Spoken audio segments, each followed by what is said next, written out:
স্বাধীন নামে আছে।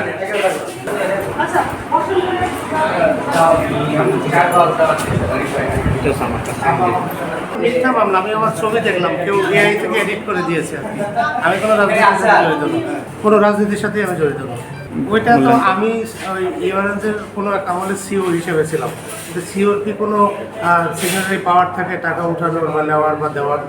আপনারা তো এটা ভালো জানতেন। তাহলে তাদের আমি একজন প্রতিনিধি ছিলাম। তাহলে তাদের অভিযোগটাকে আপনি কিভাবে দেখছেন? একদম সম্পূর্ণ মিথ্যা। মানে এই মামলা তো রাজনীতির মামলাটা একটাই, আর কোনো মামলা নেই। ইভিলিন মাধ্যমে আপনার টোটাল 45টা মামলা। 45 সেটা তো আমার ই-কমার্স, হ্যাঁ ই-কমার্স সেটাই। 14/6/2025 এই মামলায় সে একজন এজাহার নামে আসামি।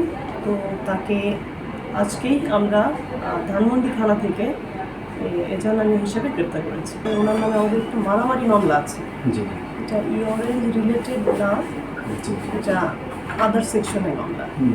কিছু ইঅরেঞ্জের সিইও হিসেবে ছিলেন। এই ঘটনা যদি আমার এলাকায় ঘটে থাকে, তাদের অভিযোগ যদি আমার এলাকায় হয়ে থাকে, দেন আমরা ব্যবস্থা নেব। কোনো ভুক্তভোগী এরকম কোনো কমপ্লেন থেকে থাকে, দেন আমরা এটার ব্যবস্থা নিতে পারি।